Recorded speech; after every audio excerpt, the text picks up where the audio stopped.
Simryn. How are you doing? I'm good. Hi, and lovely to see you, Nicola. Yeah, I'm doing very well. I can hear the Australian accent creeping through there. Very funny. Not at Can you all. please Although start with I'm introducing? Sorry? yeah.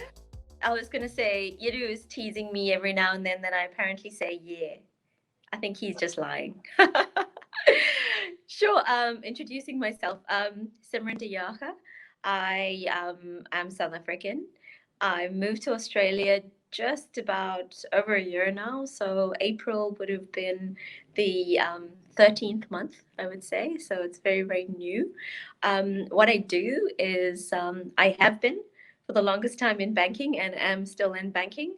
I look after business programs for Commonwealth Bank in their business banking division inside of the transactional banking division.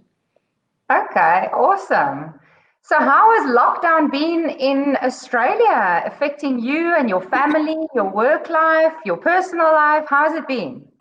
Yes. So I think I would call what we have a soft lockdown.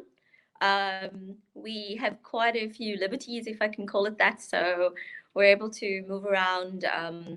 There's never really been any sort of restriction to exercising.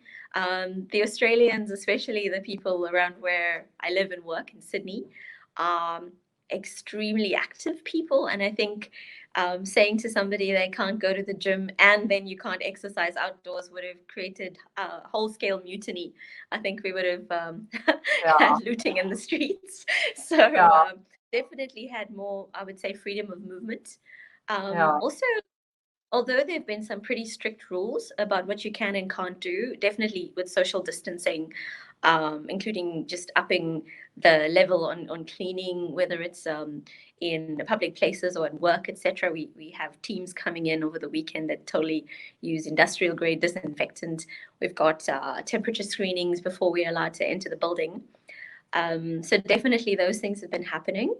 And with work, my team and ourselves, basically, we've been given the option to work through a team A, team B type scenario, so that, well, the principle behind it was that if anyone within a particular team does have the infection, then we limit the spread.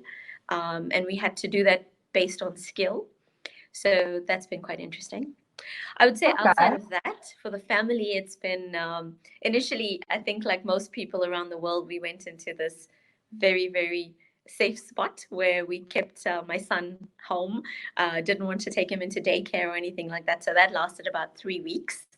And then we got Sure. to a point where we realized we were probably only about 60% productive with him at home.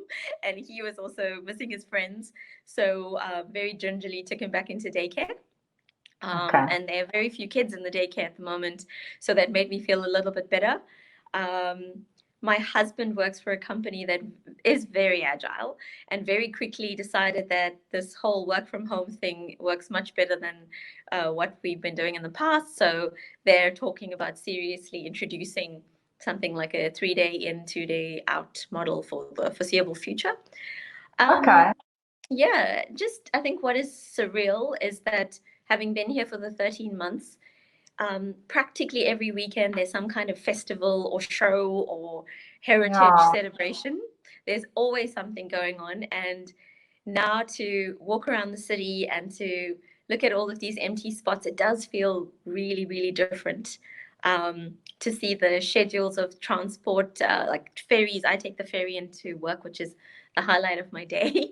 To see the ferry sometimes has me as the only passenger on, so it does feel like Wow. sometimes you're in those A ghost town. post-apocalyptic, yeah, movies. Oh. So that's been interesting. Sure.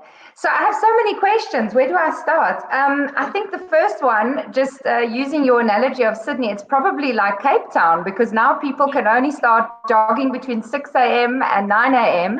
And I've been seeing some of the photos and videos. So I'm assuming there, though, it's spread out throughout the day. So you don't have Yes. everyone going at the same time because I think it's both sort of exercise maniacs that live in these cities. Exactly. I think what's been funny for Edu and I think, yeah, I think if we had been living in Cape Town, it would have been more similar. And I think realize now that being in Johannesburg, the average person is quite sedentary. And looking at the reaction when the beaches were open. So I'm not sure if you saw it in the news, but very briefly in Australia, the beaches were open for exercise. Strangely, not for jogging, but for surfing. And Okay. so surfing and swimming. And then people infringed the rules probably by jogging on the beach, heaven forbid. And then the beaches were closed down again. So that's been interesting for Ida and I to look at, because I think we're still being a little bit circumspect, going, okay, if that's open, let's go check it out, and we'll figure out if we want to spend time there necessarily. But I think on average, it seems that when something is lifted, a whole lot of people are flocking there, which makes me a little bit nervous sometimes, because you're thinking about flattening the curve, and then are you going to have another peak come in if you're not distancing sufficiently? So, Exactly. yeah. So are the beaches open now, or are they still closed? So the latest is, and I haven't looked at the news today. I would say they're still closed. They were open for specifically surfing and swimming. They might Okay. still be open for surfing and swimming, but it is strange, to have the police basically patrol and watch whether you're walking or actually have a surfboard and What you're you're intending doing. to. Oh, wow. That must be so strange. And then my other question, your two teams concept sounds very interesting. So how does that work? So did you guys split your whole division into different teams, or how does that work? Yes. So basically, the entire business banking team went, who in my team could act as my 2IC? And so they need to be on a different team. And when you looked at the major projects everyone was running, how would you suitably split the team such that there was knowledge in both team A and team B? So Okay. literally, if something happened to, in inverted commas, wipe out the one team, you still had a functional team who could get the business going. So Yeah. yeah, it's been interesting. I must say, after about week 3, people just stopped coming in. So as the government changed their messaging, and the New South Wales governor started being a little bit more vocal about social distancing and about necessary travel only, a lot of the people in our teams opted to stay home even when it was their week in the office, which Okay. obviously we respected. We said, look, we've got to obviously make sure people feel comfortable. But the bank, and I would say the government, has done amazing things, just to support people. There's the JobKeeper subsidies that are being given to businesses so that they can keep people employed. Our daycare, for example, and daycares across the country have been subsidized such that if everybody pulls their kids out, they still get at least 50% of their income still provided to the Wow. daycares. Yeah, and obviously being part of the bank. Did I just say yeah? I think I did. Yes, Being you part of did. the bank. And Being I'll part of say the bank. yeah. Yes. Being part of the bank, we obviously have been, actually taking some of those allowances that the government's providing, like uh, the business lending options that we're offering to businesses who are in trouble and need to access funding through a shorter cycle than usual. All of those Yeah. things have been actually managed. Uh, it's amazing. Sometimes you have initiatives that come across your table that in the normal course of business, we might have taken 2 to 3 weeks to get them going, but now they're being turned around in a matter of days. So it's just amazing what a crisis can do sometimes from a positive perspective. Oh, that's beautiful. I love that. And then just curious, your kid at daycare, do they have to wear masks, or what are the rules there? I mean, shame the little ones probably don't understand this. No, look, my son's been so cute about this whole thing.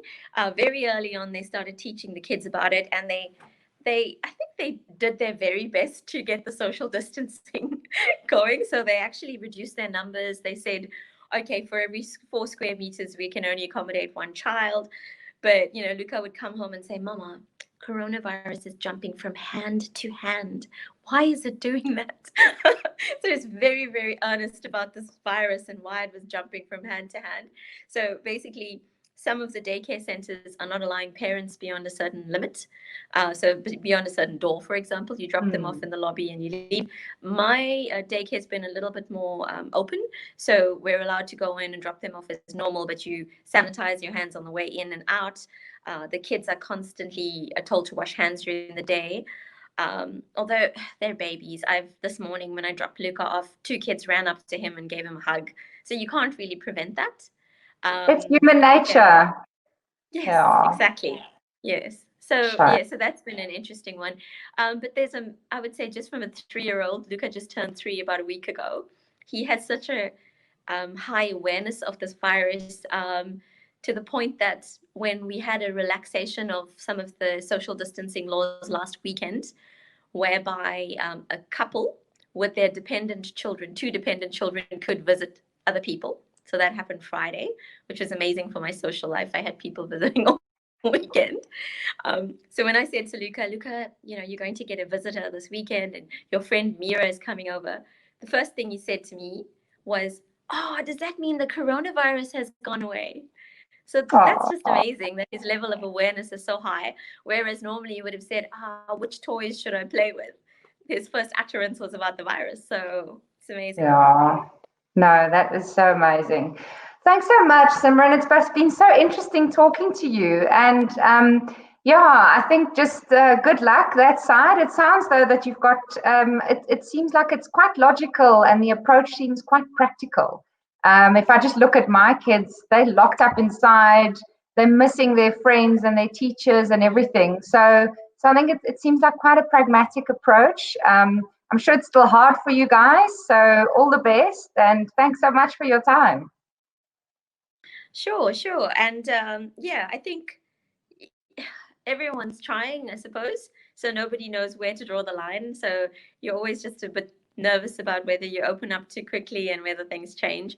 And I think all of us are just watching the numbers and looking to see whether more cases are actually, going to come up now that the laws have been restricted.